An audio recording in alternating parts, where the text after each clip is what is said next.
Teman-teman semuanya, sekarang kita akan membahas bab 4 perpindahan panas, yakni konduksi dua dimensi dan steady.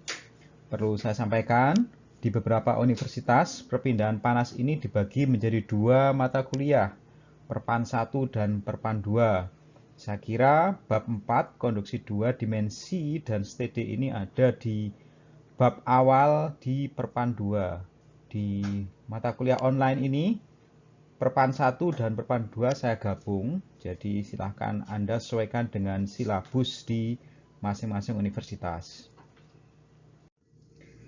Ini daftar isi dari bab 4. Pertama nanti kita akan melihat pendekatan-pendekatan yang digunakan untuk menyelesaikan konduksi dua dimensi steady. Kemudian metode pemisahan variabel, ini contoh solusi analitis dari konduksi dua dimensi dan steady. Terus kemudian nanti kita lihat faktor bentuk dan laju panas konduksi tak berdimensi. Ini juga berhubungan dengan solusi analitis dari konduksi dua dimensi. Kemudian persamaan beda hingga, ini solusi atau metode lain untuk menyelesaikan konduksi dua dimensi. Ini salah satu metode numerik ya. Yang terakhir nanti kita melihat bagaimana kita menyelesaikan persamaan beda hingga ini untuk mendapatkan distribusi temperatur lalu perpindahan panasnya.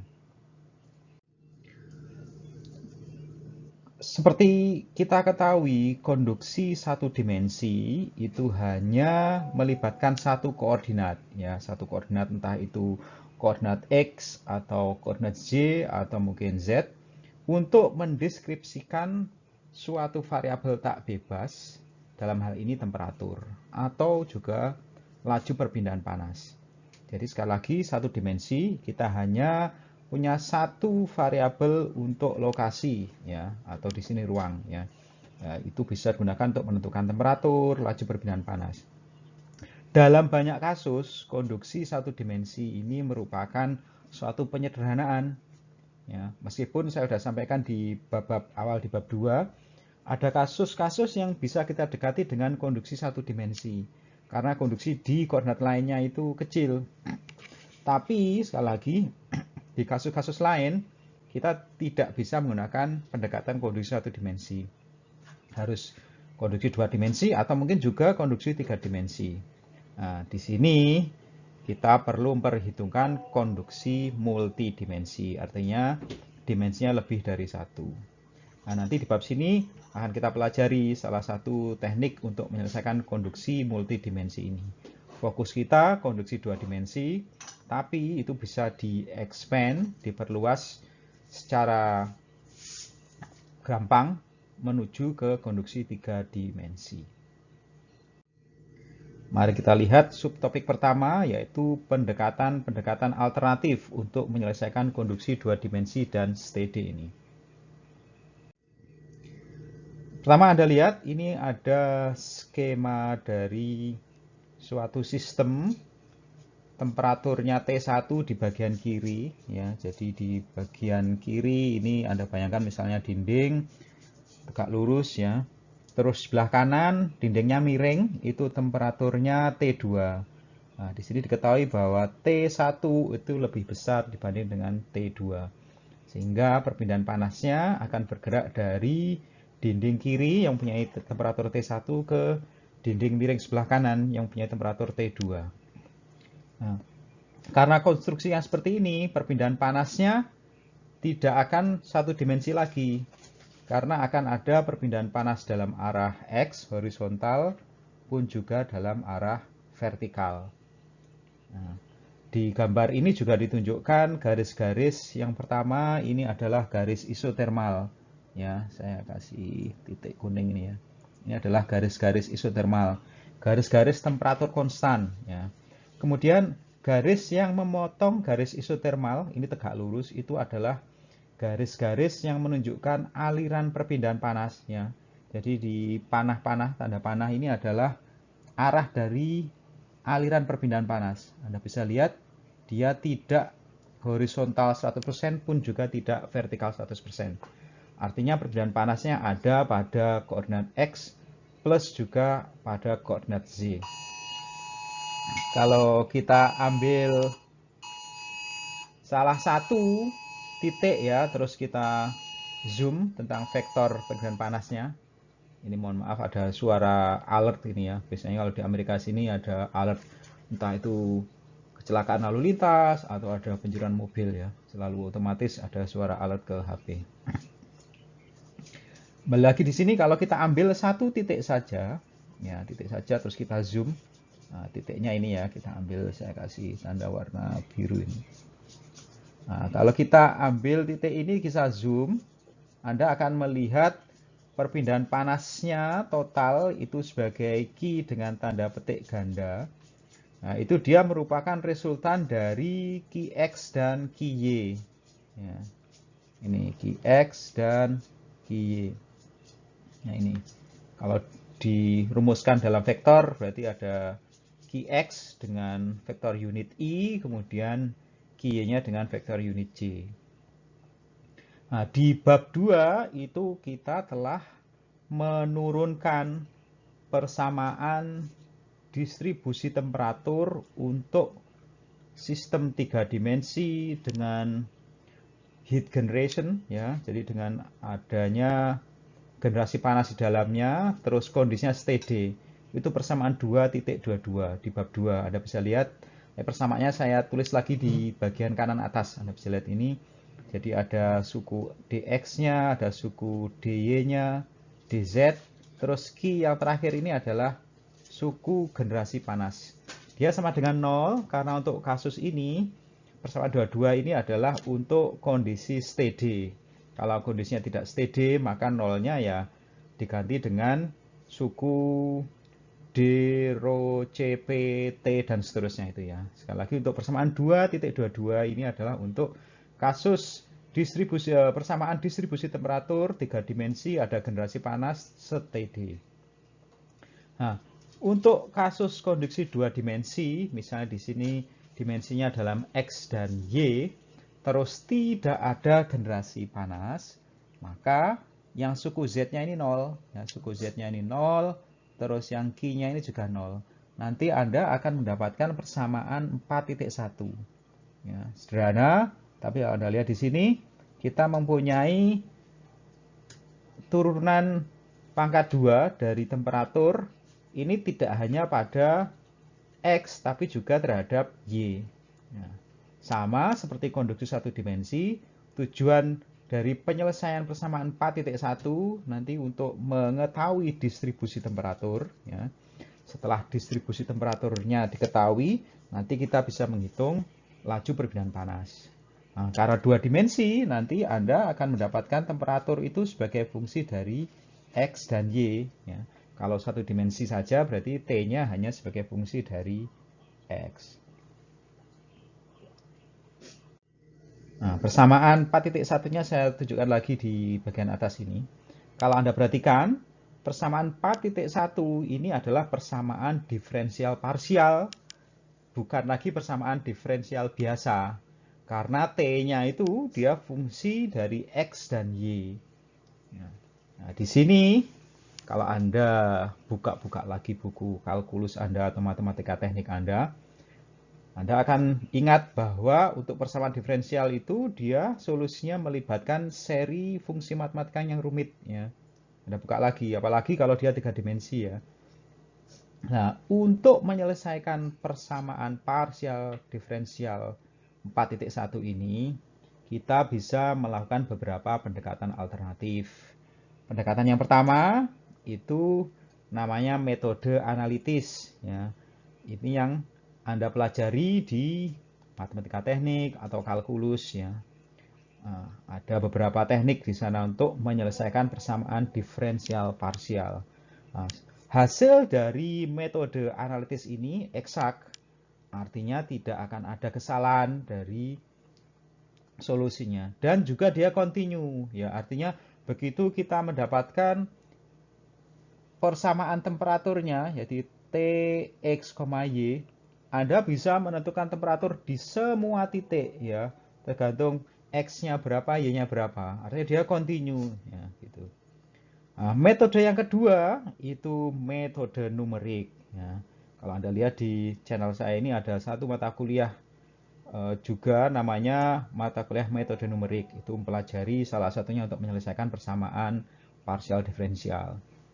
Nah, metode numerik ini merupakan metode pendekatan. Karena dia merupakan metode pendekatan atau estimasi, dia mempunyai kesalahan. Ya, kalau dibanding dengan analitis, numerik ini dia mempunyai kesalahan. Nah, apa kelebihan dari metode numerik ini? Metode numerik ini dia akan mendapatkan solusi yang terdiri atas persamaan aljabar dalam bentuk aritmetik. Jadi nanti dalamnya Anda mendapatkan bentuk persamaan yang isinya itu jumlah kurang bagi tambah ya, bagi kali ya. Nah, sehingga Anda bisa menyelesaikannya dengan mudah.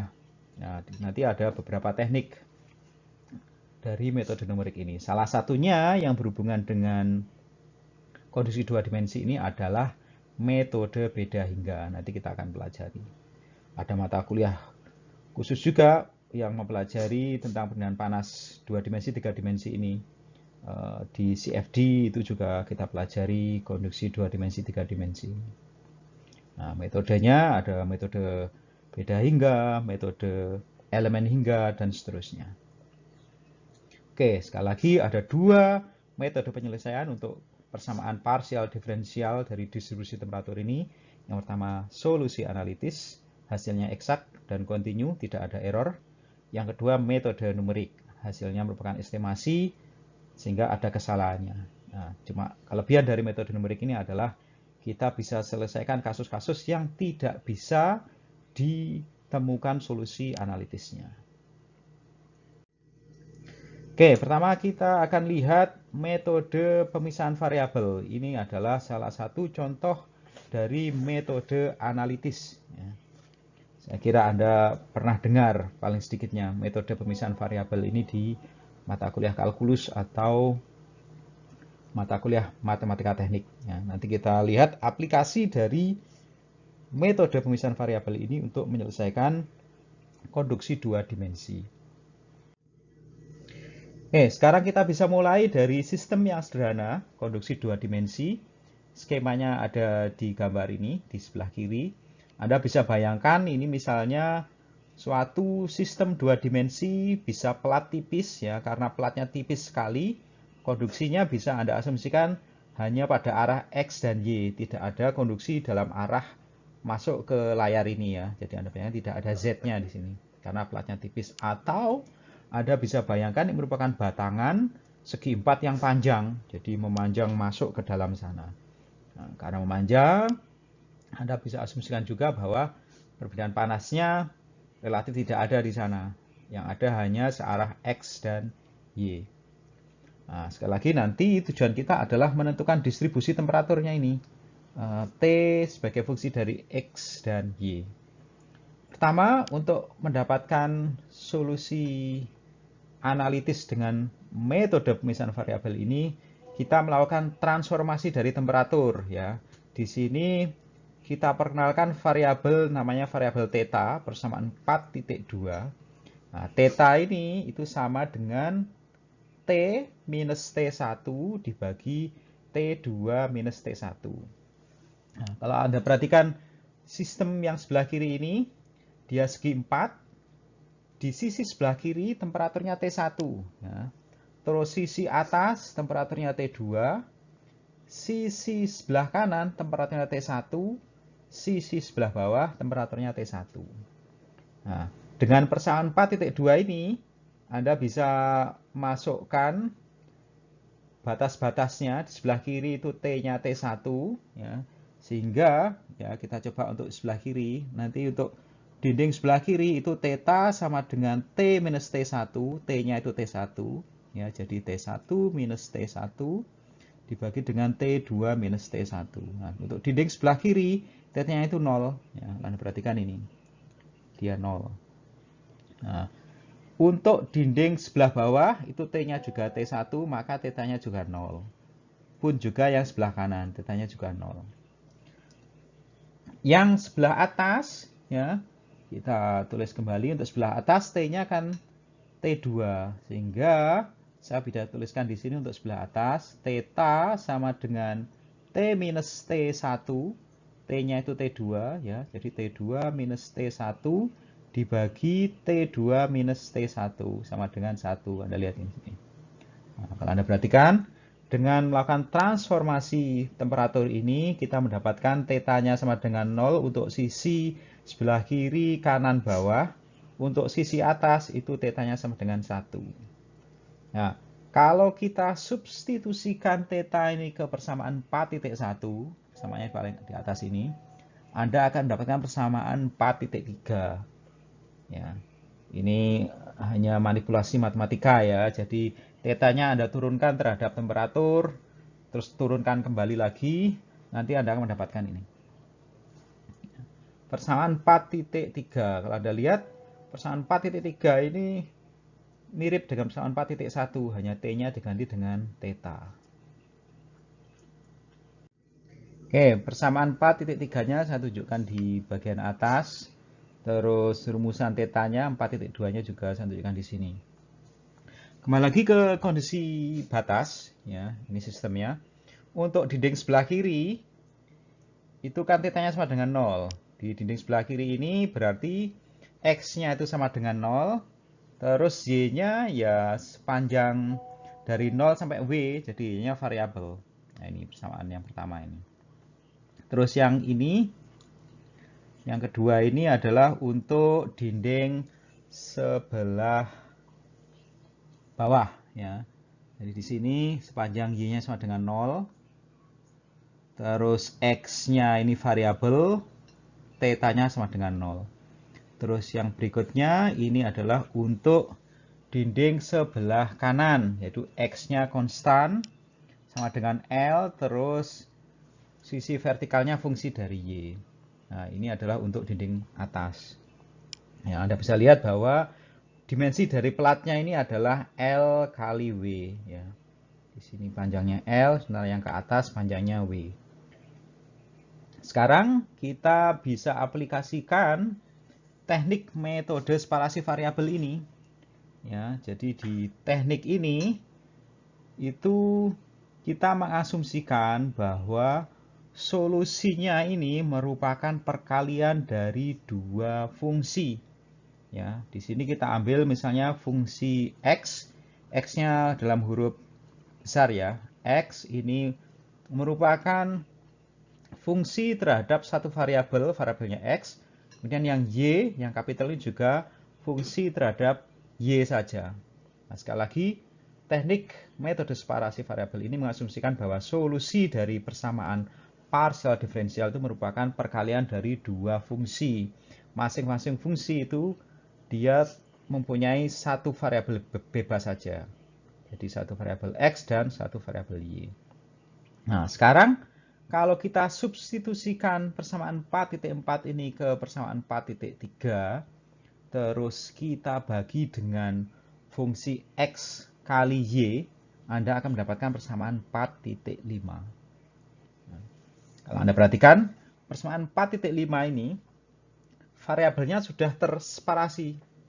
Ya, sudah terbagi. Yang sebelah kiri ini hanya fungsi dari X, yang sebelah kanan ini hanya fungsi dari Y. Nah, ini kenapa dia disebut sebagai metode separasi variabel. Ya. Nah, persamaan 4.5-nya saya taruh lagi di bagian atas. Nah, sekali lagi, kalau Anda perhatikan persamaan 4.5 ini, dia variabelnya sudah terpisah. Di kiri X, di sebelah kanan Y. Nah, supaya persamaan 4.5 ini terpenuhi, maka kedua suku ini harus sama, dan ini sama dengan suatu konstanta. Ya. Ya, jadi supaya persamaan 4.5 ini terpenuhi, maka keduanya harus sama dengan suatu konstanta. Nah, konstantanya ini bisa disebut sebagai konstanta pemisah, separation constant. Nah, misalnya kita ambil konstantanya ini adalah lambda kuadrat ini. Nah, di sini maka kita bisa tuliskan bahwa sebelah kiri ini berarti minus 1/x kali dx kuadrat kali d kuadrat x dibagi dx kuadrat, dia sama dengan lambda kuadrat. Lambda kuadrat. Juga di sini pun nanti juga sama dengan lambda kuadrat. Nah, nanti Anda akan mendapatkan dua persamaan di sini. Untuk yang dari sisi kirinya Anda akan mendapatkan persamaan 4,6. Untuk sisi sebelah kanannya Anda akan mendapatkan persamaan 4,7. Nah, Anda bisa perhatikan kedua persamaan ini merupakan persamaan diferensial biasa order 2. Dia bukan lagi parsial, karena kita hanya mempunyai satu variabel bebas di masing-masing persamaan ini. Yang 4,6 itu terhadap X, yang 47 itu terhadap Y. Nah, solusi umum dari persamaan 4,6 dan 4,7 ini ditunjukkan di sini. Ini untuk X dan ini untuk Y. Nah, ini juga di pelajaran matematika teknik atau kalkulus ya. Nah, di sini adalah persamaan diferensial order 2. Sekali lagi ini adalah untuk solusi yang pertama, ini adalah untuk solusi yang kedua. Nah, tadi kan kita sudah tunjukkan bahwa metode separasi variabel ini mengasumsikan bahwa solusinya merupakan perkalian dari dua fungsi, fungsi X dan fungsi Y. Ya, setelah ketemu fungsi X dan fungsi Y-nya, ya kita masukkan ke persamaan 4,4, persamaan di atas ini. Theta-nya ini sebagai fungsi dari X dan dari fungsi X dan fungsi Y. Itu merupakan perkalian dari fungsi X dikalikan fungsi Y. Nah, Anda akan mendapatkan persamaan 4,8. Ya. Sini theta sama dengan C1 kali cos lambda kali X ditambah C2 ya, sin lambda kali X dikalikan C3 ini kali E, ini natural logarithmic ya. Pangkat minus lambda kali Y ditambah C4 kali E pangkat lambda kali Y, persamaan 4,8. Kalau Anda perhatikan, dia mempunyai 4 konstanta baru di sini, C1, C2, C3, C4. Bagaimana kita mendapatkan keempat konstanta ini? Dia didapat dengan menerapkan kondisi batas dari sistem yang ada. Ya, kita akan punya 4 kondisi batas. Kondisi batas pertama, ini yang kedua, ketiga, keempat. Oke, kalau kita aplikasikan kondisi batas yang pertama, yaitu bahwa theta untuk X yang sama dengan 0 sepanjang Y itu kan sama dengan 0. Kalau Anda masukkan, saya kasih bulatan warna purple ini ya. Kalau Anda masukkan ini ke persamaan 4,8, Anda akan mendapatkan C1-nya itu sama dengan 0. Oke. Kemudian kalau kita masukkan kondisi batas yang kedua, ya, saya pakai warna kuning ini ya. Kalau ini Anda masukkan ke persamaan 4,8, Anda akan mendapatkan rumusan ini. Ya. Anda coba sendiri ya, nanti Anda akan ketemu itu. Nah, itu artinya bahwa C3 sama dengan minus C4. Tentu Anda juga bisa mengatakan dia akan terpenuhi kalau C2-nya sama dengan 0. Tapi ini tidak akan kita pakai karena kalau kita masukkan C2-nya sama dengan 0, nanti Anda akan mendapatkan bahwa theta untuk fungsi X dan Y dia akan sama dengan 0 dan kita tidak mau solusi ini ya. Oke. Terus kemudian kita aplikasikan kondisi batas berikutnya. Ini yang ketiga. Saya pakai bulatan warna merah. Ya, ini. Kalau ini Anda masukkan ke persamaan 4,8, nanti Anda akan mendapatkan rumusan ini. Yang ini merah ini.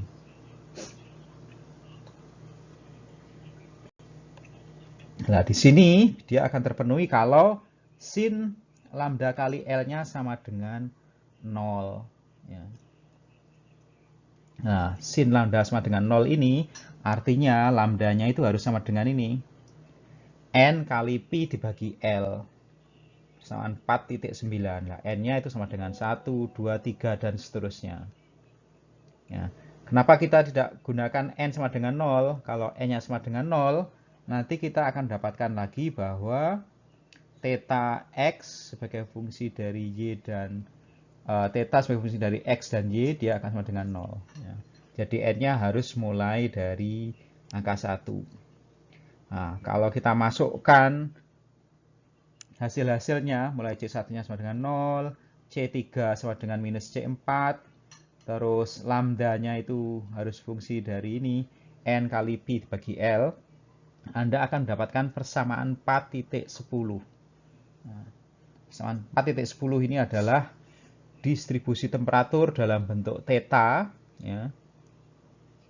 Nah, di sini fungsi dari sinus, terus di dalamnya ada fungsi sebagai fungsi dari E. Ya. Bilangan logaritmik natural. Oke, persamaan 4,10-nya satu lagi di bagian atas ini.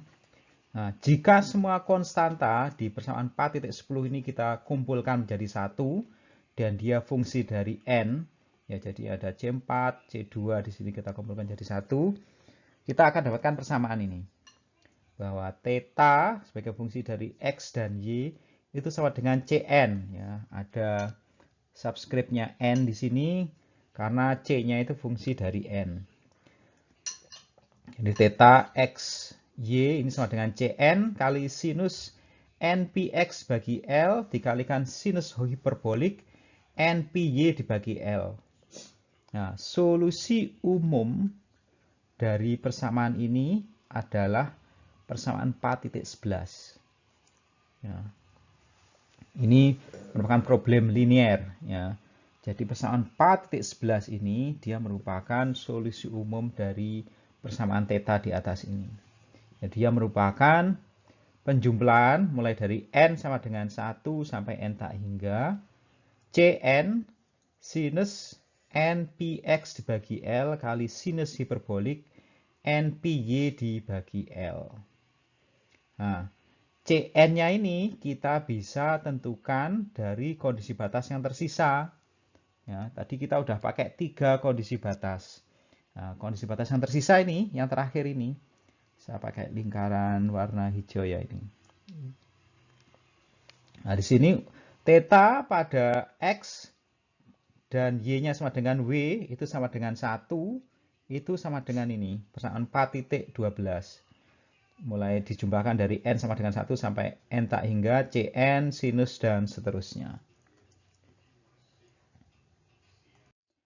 Persamaan 4,12-nya saya tunjukkan lagi di bagian atas. Kalau Anda perhatikan, bentuknya sangat complicated. Sekarang kita harus menentukan nilai dari Cn. Nah, metodenya tersedia untuk menentukan nilai Cn ini. Dalam hal ini, solusi dari Cn itu akan melibatkan ekspansi seri tak hingga dalam bentuk fungsi-fungsi ortogonal.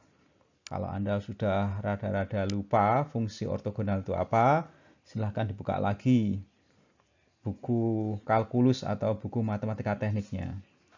Nah, suatu rangkaian fungsi tak hingga, dalam hal ini kita tulisnya G1, G2, sampai Gn, itu disebut ortogonal dalam rentang X dari A sampai B itu jika dia memenuhi persamaan 4,13. Jadi kalau diintegralkan dari A sampai B, terus Gm dikalikan Gn, dx itu dia sama dengan 0 untuk M tidak sama dengan N. Nah, di sisi lain, suatu fungsi fx itu dapat diekspresikan dalam seri tak hingga dari fungsi-fungsi ortogonal. Jadi sembarang fungsi fx ya, itu bisa diformulasikan mengikuti persamaan 4,14. Jadi dia perkalian dari an kali gn, n-nya mulai dari 1 sampai tak hingga. Nah, fungsi fx-nya saya tunjukkan lagi di bagian atas. Nah, an dari persamaan 4,14 ini itu dapat ditentukan dengan mengalihkan kedua suku dari persamaan tersebut dengan GM. Terus lalu diintegrasikan mulai dari batas A sampai batas B. Persamaan 4.15. Persamaan 4.15 ini dari persamaan 4.14 Anda kalikan di suku kiri dan suku kanannya dengan GM terus diintegralkan. Oke, ya. Anda akan mendapatkan persamaan 4.15. Lalu dari persamaan 4.13 itu tadi syarat fungsi ortogonal, persamaannya saya tunjuk lagi di bagian bawah ini. Itu kalau Anda lihat bahwa semua suku bernilai 0 kecuali satu suku saja. Ya. Tadi kan ini sama dengan 0 kecuali ini kan M tidak sama dengan N. Jadi saat M tidak sama dengan N, maka dia nilainya 0, tapi saat M sama dengan N, dia nilainya tidak akan 0. Nah, di sini berarti Anda punya GM, sehingga dia jadi kuadrat di sini. Ya, sekali lagi, kalau M-nya tidak sama dengan N, dia nilainya 0, tapi kalau M sama dengan N, itu nilainya tidak sama dengan 0. Ya, persamaan ini. Oke, persamaannya saya taruh lagi di bagian atas. Nah, dari persamaan ini kita akan mendapatkan koefisien AN. Dalam hal ini Anda ganti subscript M-nya dengan N. Ya. Sehingga akan ketemu bahwa AN itu sama dengan integral A sampai B fx gn dx dibagi integral dari A sampai B gn kuadrat dx. Persamaan 4.16. Ini sebetulnya dari persamaan di atas ini, Anda hanya pindahkan suku yang ini. Ya, suku ini ke bagian kiri. Oke, kita sudah mendapatkan rumusan AN-nya. Nah, sifat dari fungsi ortogonal ini yang akan kita gunakan untuk menentukan Cn di persamaan 4.12 tadi. Ini persamaan 4.12-nya. Tadi kan tujuan kita menentukan berapa Cn-nya ini. Nah, dengan bantuan persamaan hasil dari fungsi ortogonal ini, kita akan gunakan untuk menentukan Cn dari persamaan 4.12. Oke, persamaan 4.16-nya saya atur lagi di bagian atas ini. Nah, sekarang kita harus memilih persamaan ortogonalnya itu seperti apa supaya nanti ketemu Cn-nya tadi. Ya, dari persamaan 4.14 kan ini fx-nya. Bahwa fx itu merupakan penjumlahan dari n dari 1 sampai tak hingga an gn. Nah, di sini kita harus menentukan fx-nya seperti apa, terus gn-nya itu seperti apa, supaya nanti match dengan di persamaan 4.12 tadi. Nah, di sini kita misalkan fx-nya itu sama dengan 1, ya. Terus fungsi ortogonalnya kita ambil gn x ya, itu sama dengan sinus ya, dalam kurung n kali pi x dibagi L. Ya, kita ambil dua persamaan ini. Nah, kalau kita substitusikan ke persamaan 4.16, jadi fx-nya 1, gn-nya ini, Anda akan mendapatkan bahwa an-nya itu sama dengan 2 dibagi pi kali minus 1 pangkat n ditambah 1 ditambah 1 dibagi n. Ya. Nah, kemudian dari persamaan 4.14 ini ya, itu kita akan mendapatkan persamaan 4.17 ya. Fx-nya kan 1 sebelah kiri, terus gn-nya ini Anda masukkan, Anda akan ketemu ini. Persamaan 4.17. 1 sama dengan penjumlahan dari n1 sampai tak hingga 2 dibagi pi dan seterusnya. Persamaan 4.17. Persamaan 4.17-nya saya taruh di sini. Terus saya juga tunjukkan di sini persamaan 4.12. Nah, kalau Anda bandingkan kedua persamaan ini, ya Anda bandingkan satu persatu ini, Anda akan mendapatkan bahwa Cn-nya itu sama dengan mengikuti persamaan 4.18 ya. Anda bandingkan aja satu persatu di sini ya. Dari masing-masing suku di persamaan 4.12 dan 4.17. Jadi Cn-nya mengikuti persamaan 4.18, N-nya mulai dari 1, 2, 3, dan seterusnya. Nah, setelah ketemu Cn-nya, kita bisa masukkan ke persamaan 4.12 ini, ketemulah solusi akhir distribusi temperatur untuk kasus konduksi 2 dimensi steady itu persamaan 4.19. Anda perhatikan bentuknya agak complicated ya, ada sinusnya, ada sinus hiperbolik di bawahnya, dan seterusnya itu. Persamaan 4.19. Oke, saya tulis lagi di atas ini. Nah, setelah ketemu persamaan 4.19, Anda bisa gunakan untuk menentukan distribusi temperaturnya T sebagai fungsi dari X dan Y dengan bantuan persamaan 4.12 yang merupakan persamaan transformasi dari T ke θ. Ini persamaan ini 412. Nah, kalau sudah ketemu temperaturnya, ya Anda bisa menghitung fluk panasnya mengikuti persamaan 2.16 bab 2. Nah, ini saya tunjukkan di bawah ini. Bahwa Q misalnya untuk arah X ya K kali dt dibagi dx. Kalau arah Y-nya ya dt terhadap dy.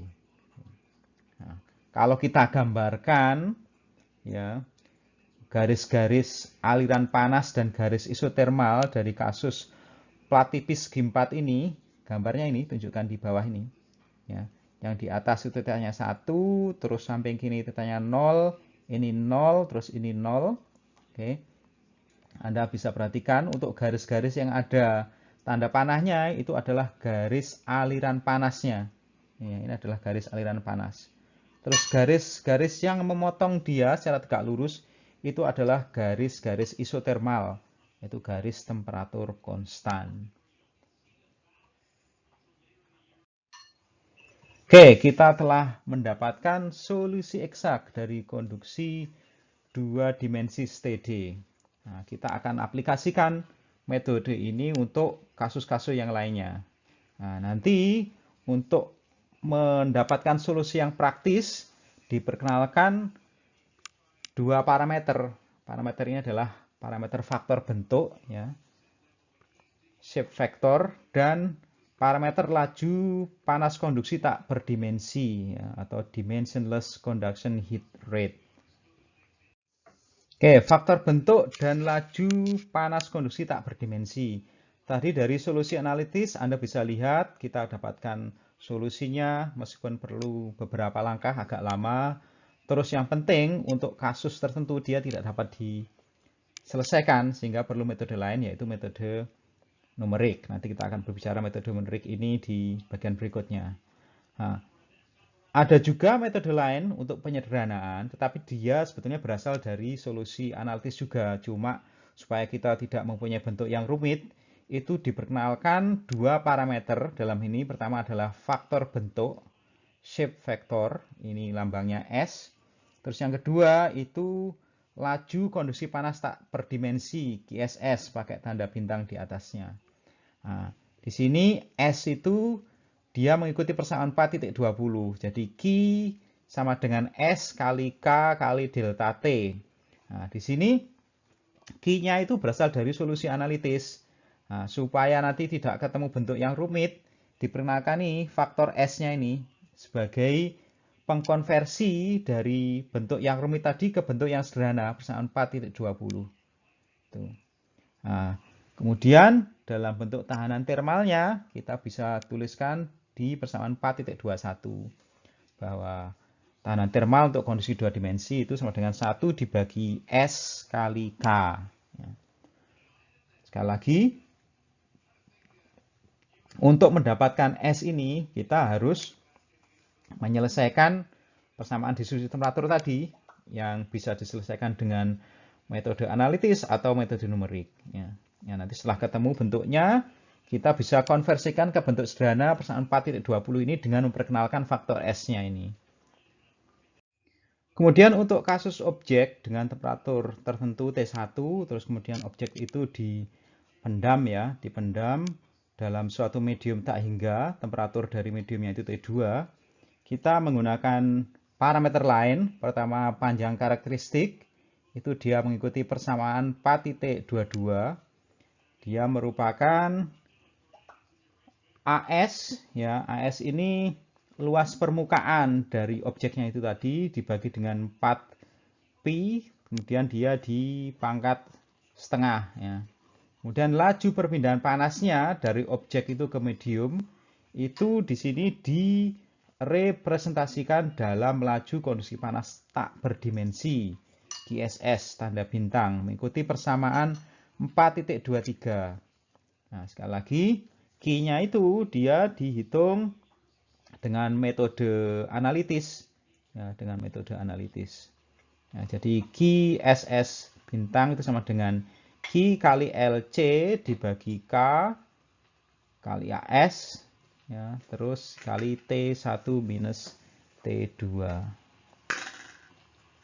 Nah, faktor bentuk itu telah diperoleh secara atau dengan solusi analitis untuk banyak kasus sistem 2 dimensi maupun 3 dimensi, dan hasilnya itu juga telah dipublikasikan di beberapa literatur.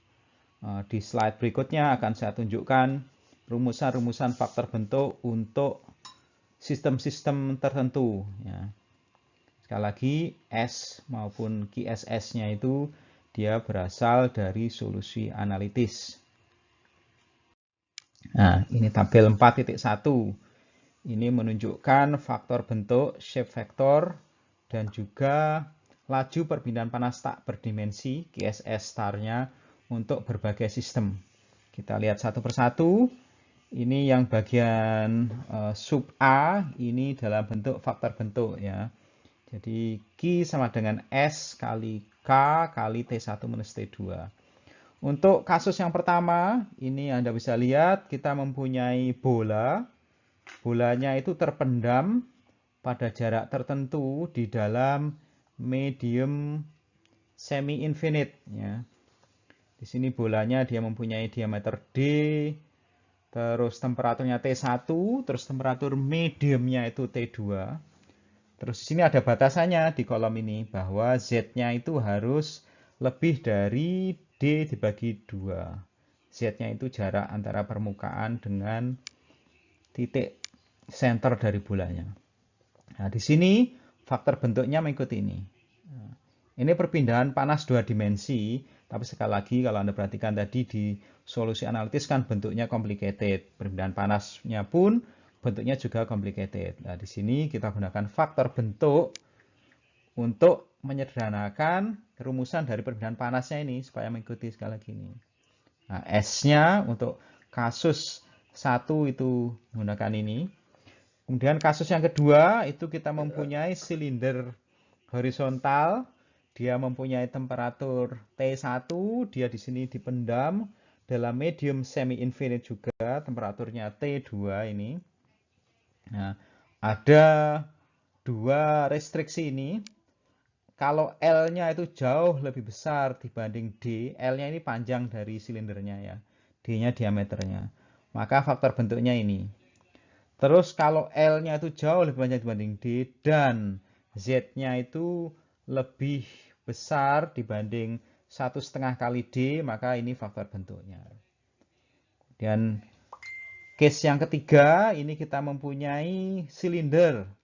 Posisinya vertikal, dia berada dalam medium semi-infinite. Terus L-nya jauh lebih besar dibanding D. L-nya itu panjang dari silinder, D-nya diameternya. Maka faktor bentuknya ini, 2pi kali L dibagi len kali 4L dibagi D. Kasus yang keempat, ini adalah kasus konduksi antara dua silinder. Panjangnya L, dia berada di dalam medium tak hingga, infinite medium. Restriksinya bahwa L-nya itu harus jauh lebih besar dibanding D1 maupun D2. L-nya juga harus lebih besar dibanding W. W-nya itu jarak kedua silinder. Faktor bentuknya ini. Nah, sekali lagi, seperti rumus-rumus sebelumnya, Anda tidak harus menghafal rumus ini. Yang penting Anda harus paham rumus mana yang harus digunakan, terus parameternya itu apa maksudnya, dan seterusnya. Berikutnya, untuk Kasus kelima ini adalah silinder horizontal panjangnya L, terus dia posisinya di tengah-tengah. Ya, tengah-tengah antara plane yang di atas ini, temperaturnya T2 dengan plane yang ada di bagian bawah. Ya.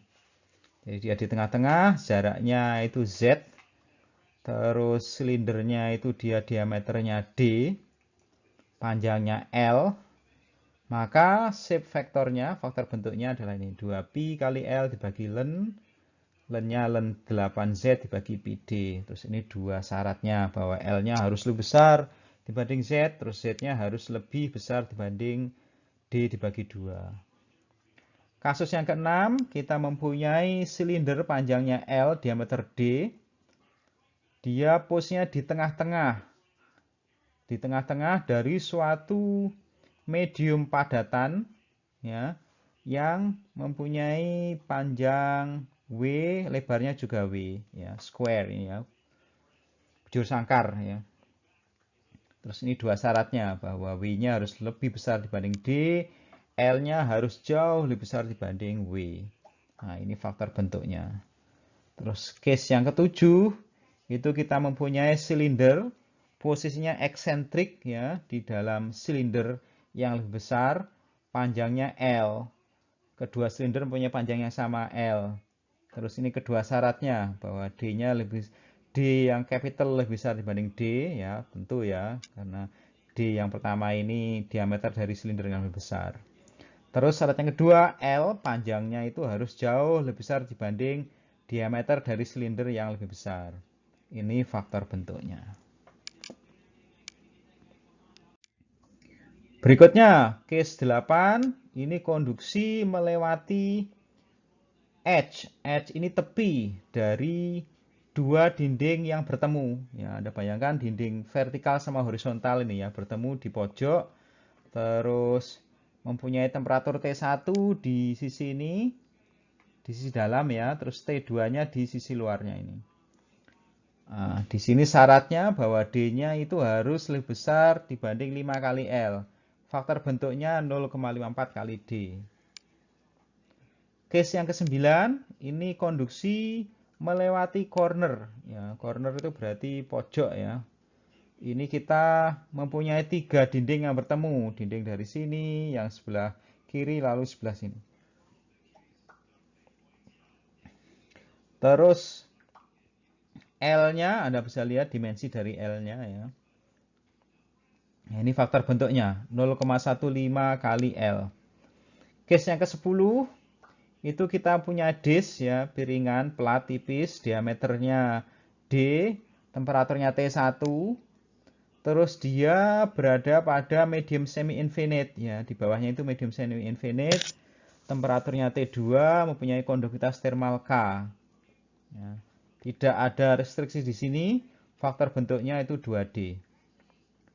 Dan case ke-11, itu kita mempunyai channel bentuknya segi 4 ya. Channel bentuknya segi 4, panjangnya L, terus T1-nya temperatur di dinding dalam, T2-nya di dinding luar. Terus ada 3 restriksi ini, bahwa W besar bagi W kecil, W besarnya itu untuk lebar sisi luar, W kecil lebar sisi dalam, itu harus kurang dari 1,4. Ya, terus L-nya harus jauh lebih besar dibanding W. Nah, ini faktor bentuknya untuk kasus yang pertama. Kalau W dibagi W kecilnya kurang dari 1,4 pakai ini. Kalau W dibagi W kecilnya lebih dari 1,4, kita gunakan faktor bentuk yang kedua. Nah, berikutnya ini kita menggunakan parameter laju perpindahan panas tak berdimensi ya, bukan S lagi di sini. Ini untuk kasus objek yang dipendam di dalam objek semi-infinite. Kasus yang ke-12 ini adalah kita mempunyai bola. Ya. Bola dia direndam di dalam medium semi-infinite. Ya, medium semi-infinite. Terus bolanya diameternya D. terus temperatur dari bulannya T1, temperatur dari mediumnya T2. Nah, di sini active area-nya AS-nya itu pi D kuadrat, maka QSS star-nya 1. Terus yang kasus ke-13 ini kita mempunyai piringan tipis ya, dia tidak punya ketebalan karena dia tipis. Terus dimensinya atau diameternya D, terus ini AS-nya, terus ini faktor bentuknya 0,99. Terus kasus 14 kita mempunyai segi 4 ya, jajaran genjang ini ya. Panjangnya L, terus punya lebarnya W, temperaturnya T1. Terus ini active surface-nya AS-nya 2W kali L, ini nilai dari QSS star-nya. Terus kasus 15, ini kasus yang terakhir di tabel ini ya. Kita mempunyai suatu balok ini ya. Dia mempunyai dimensi D, merupakan ketinggiannya, terus lebarnya D besar, temperaturnya T1, terus ini rumusan untuk AS-nya, terus QSS-nya ini merupakan fungsi dari rasio D kecil dibagi D besar. Ya, D kecilnya itu ketinggiannya, D besarnya itu lebarnya.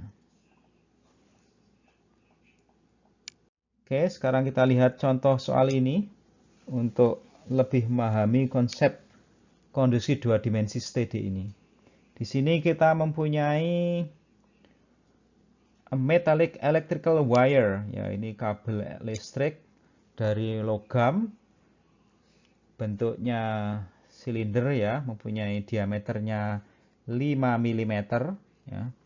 Terus dia dilapisi ya, coated, dilapisi dengan lapisan isolasi yang mempunyai kondensa termalnya 0,35 watt per meter Kelvin ya. K-nya kecil karena dia merupakan isolator. Dan diharapkan di sini untuk tipe isolasi ini bahwa lapisan isolasi dari logamnya ini dia akan diekspos pada kondisi di mana koefisien konveksi dan radiasinya ya, itu jadikan 1, dia mempunyai nilai 15 watt per meter persegi Kelvin. Kemudian untuk meminimalisir kenaikan temperatur dari kabel atau kawat itu karena pemanasan ohmik ya, pemanasan ohmik itu berarti dari itu loh, dari I kuadrat R ya. Lapisan isolasinya itu ketebalannya ditentukan sehingga radius dari ketebalan kritis itu didapatkan. Nah, di sini dia juga memberikan referensi contoh soal 3.5 di bab 3. Selama proses pelapisan kawat ini, ketebalan isolasinya itu bervariasi ya, di sepanjang keliling dari kawat tersebut, yang akhirnya menghasilkan eksentrisitas dari kawat itu relatif terhadap lapisan isolasinya. Jadi Anda bisa bayangkan di tengahnya ada kawat dari logam, terus di luarnya itu ada lapisan isolasi. Nah, karena proses isolasi maka posisi kawatnya itu tidak persis di tengah, ada eksentrisitasnya. Nah, pertanyaan di sini adalah tentukan perubahan tahanan termal dari lapisan isolasi itu karena faktor eksentrisitas itu yang sebesar 50% dari ketebalan lapisan isolasi. Kita lihat solusinya. Nah, jadi tadi dari soalnya diketahui diameter dari kawatnya berapa, terus koefisien konveksinya juga diketahui, terus konduktivitas dari lapisan isolasinya juga diketahui. Yang ditanya tadi adalah tahanan termalnya. Terus ini skemanya ya, skema yang kita punya dua skema. Yang sebelah kiri itu kabelnya fungsinya konsentrik, jadi tepat-tepat di tengah, di tengah-tengah lapisan isolasi. Jadi yang bagian tengah itu kabel, terus warna yang agak ringan itu dia merupakan lapisan isolasinya. Nah, yang B ini karena proses isolasi itu dia bisa membuat posisi kabelnya itu tidak persis di tengah, jadi ada eksentrisitas. Nah, perhatikan bahwa dia tidak berada di tengah-tengah lapisan isolasi. Kemudian tadi juga diketahui hanya temperatur luarnya juga diketahui. Asumsinya tentunya pertama ada steady state, terus yang kedua konduksi 2 dimensi. Asumsi berikutnya bahwa sifatnya konstan, itu artinya sifat-sifat materialnya tidak fungsi dari temperatur. Asumsi yang terakhir itu bahwa kedua permukaan, yang interior maupun eksterior, permukaan dalam maupun luar dari lapisan isolasi itu temperaturnya uniform. Oke, kita lihat solusinya. Pertama, dari contoh soal 3.5, Anda lihat di slide di bab 3 ya. Kita telah menunjukkan bahwa radius isolasi kritis RCR itu dia fungsi dari K dan H. Jadi RCR itu sama dengan K dibagi H. K-nya diketahui, H-nya diketahui, maka Anda akan mendapatkan bahwa radius isolasi kritisnya 23 mm. Nah, setelah ketemu RCR-nya, kita bisa menghitung ketebalan dari lapisan isolasinya.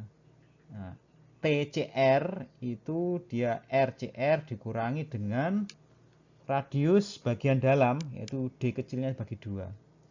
Dan ketemu bahwa ketebalan dari lapisan isolasinya itu 21 mm. Oke. Kemudian kita hitung tahanan termal untuk kasus di mana kabelnya itu posisinya konsentrik terhadap lapisan isolasi. Dia di tengah-tengah. Nah, di sini kita gunakan rumusan persamaan 3.33, lagi-lagi di bab 3. Itu untuk kasus kita mempunyai kabel bentuknya silinder, dia dilapisi oleh suatu lapisan isolator bentuknya juga silinder. Itu mengikuti persamaan 3.3 ini. Bahwa tahanan termal konduksinya itu sama dengan Ln dalam kurung RCR dibagi dalam kurung D bagi 2. Sebagian bawahnya kita punya 2pi kali K. Angka-angkanya ada semua.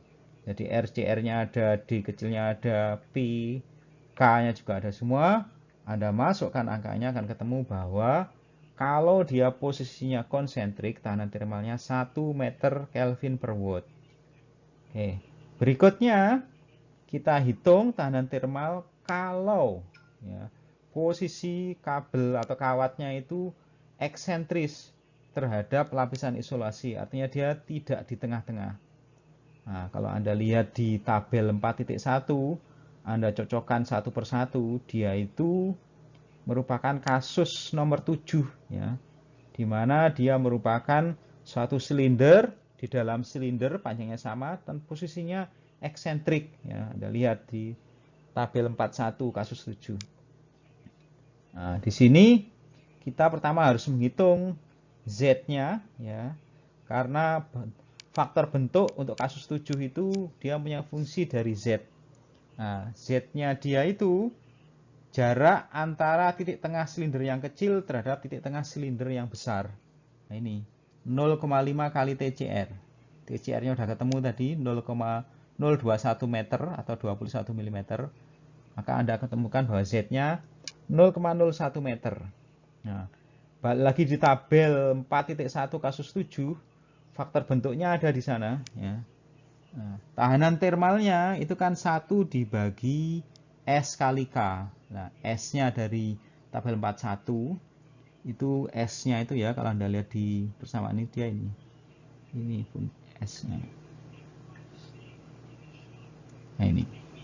Nah, dia merupakan cos hiperbolik tapi di pangkat minus 1.